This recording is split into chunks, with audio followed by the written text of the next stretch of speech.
Hello, nice to see you again. I'm Chris. In this video, actually it is not a fully tutorial because British Japan, very good. He brought this new device to me. It is a IP67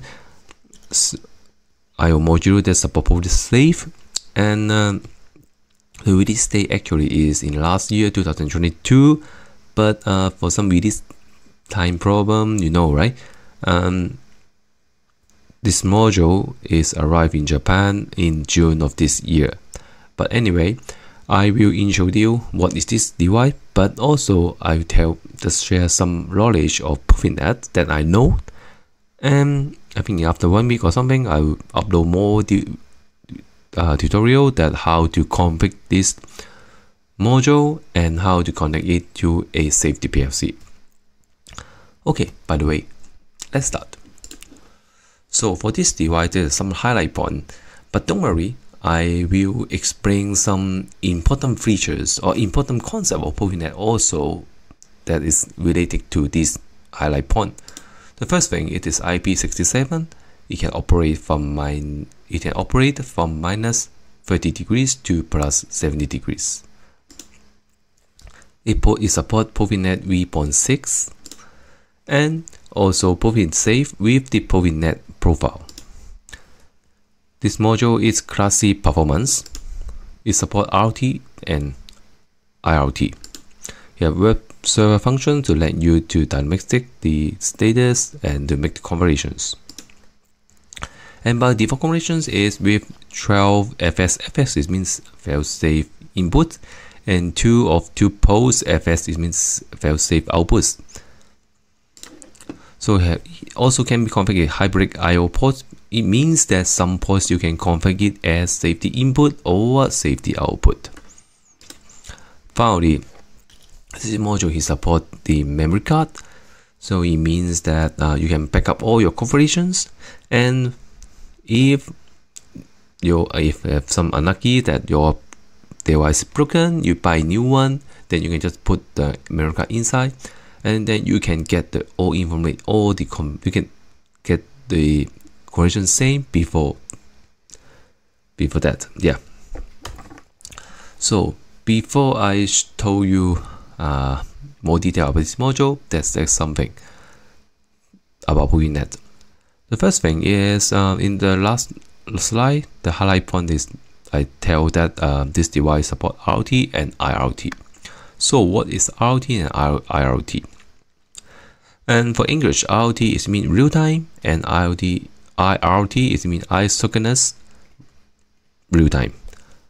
But for RT and IRT, and actually in your network, you have a traffic call NRT. It means non-real time. Non-real time is acyclic and it's TCP based. It used to be conversions, web server, or dynamics.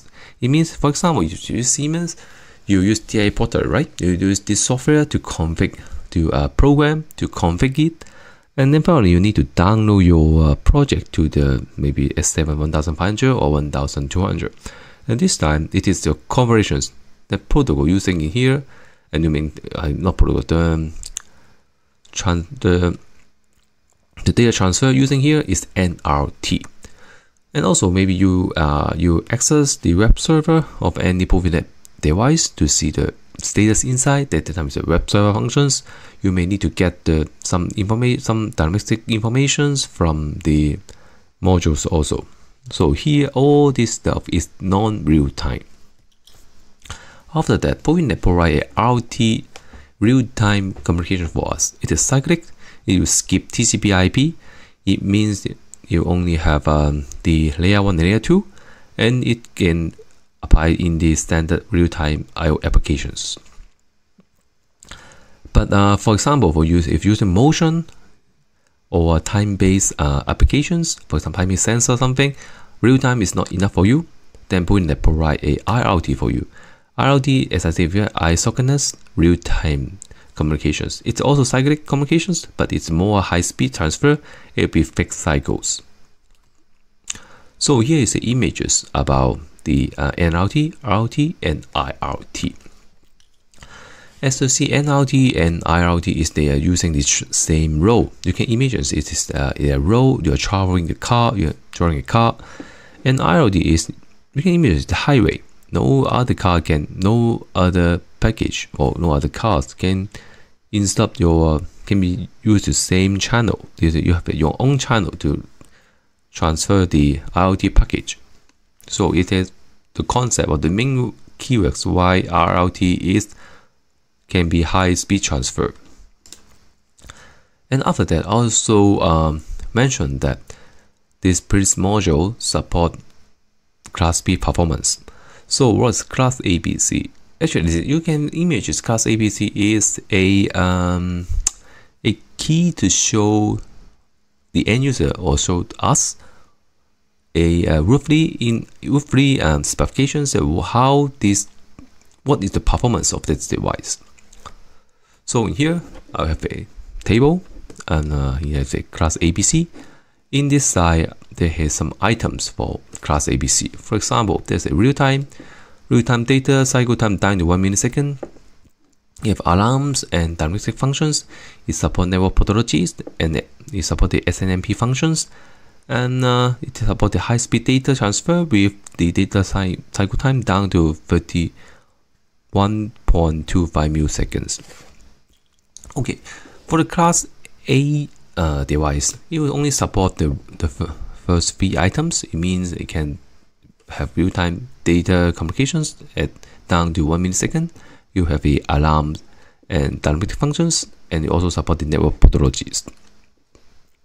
Okay, so for class B, it is same as class A, but we have a new function. It can support the SNMP. It means the simple network management protocol. So it means you can use any general SMP tubes to manage your network.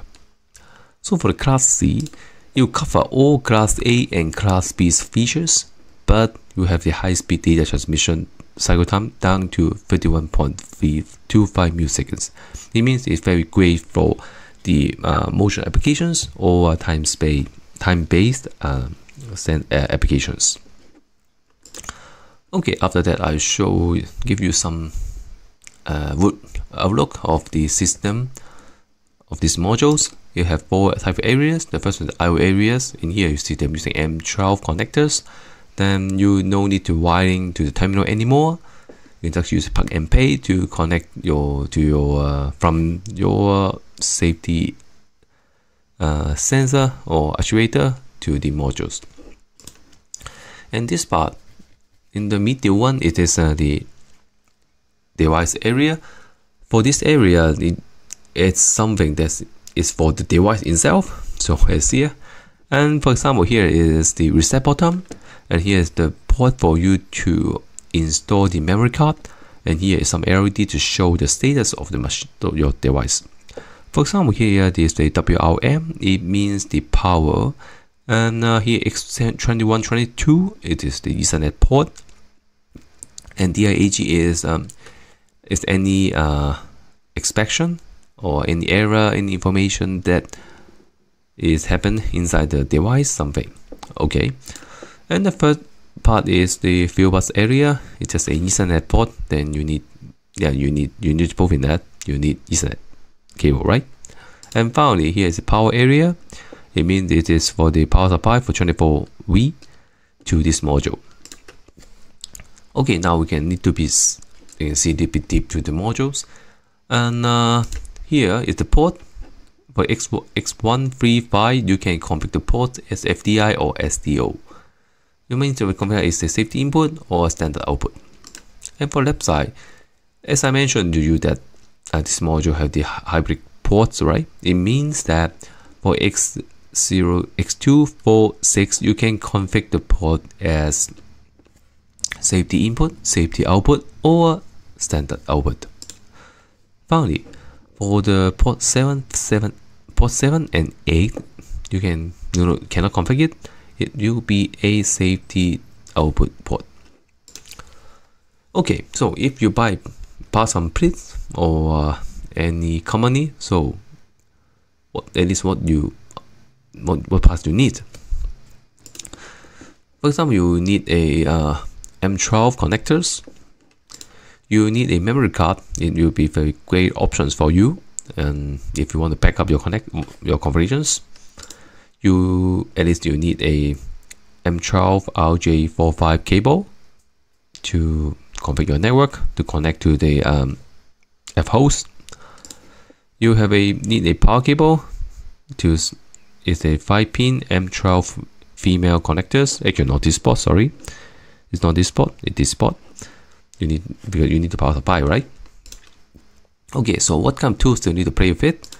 You need a browser, because you will use browser to configure the modules, and use the PAS config tools to set the F address. It's a pretty safe address. So I talk about 10 minutes something. So if I want to use this module, what kind of application example that I can use? In here is a pretty modules. You can connect to a light garden, some door switch, some door lock or something, right? But because this module is just a F device, so it needs a F host. If F host is the Profinet master, you can say Profinet master. So here maybe some suggestions I can show you.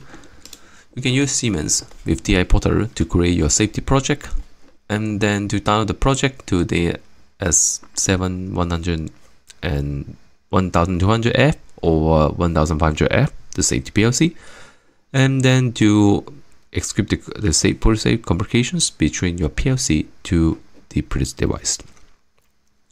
On the other hand, you can also use Phoenix Context, the PLC Next Engineer. It is a free software, and to configure with the SPLC 1000 and with the AXFC 2152 or V152. You can also configure a F host in here, and then to make the conversion between your F host to previous device.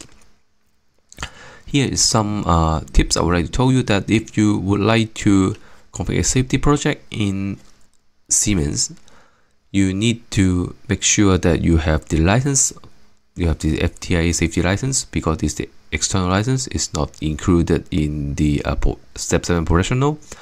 And for the CPU selection, you need to make sure that your CPU is with a F. No safety. Okay. Then if you try to select Phoenix Contact, although the PS Next Engineer, the software is free, but if you would like to use SPLC 1000, then you need to buy a USB license for the safety program.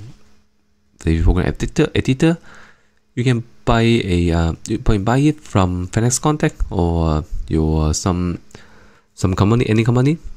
So it's not very big deal. Anyway, it's just my suggestions. There also are so many F hosts in here. For example, ABB also have F hosts. You can also choose any other PLC to connect with this piece device. Okay, I think this video is enough. I hope you like my videos, and if you like it, please click a like and share it, and don't forget to turn on the notifications. I hope you can see you next time, and please have a good day. Bye bye.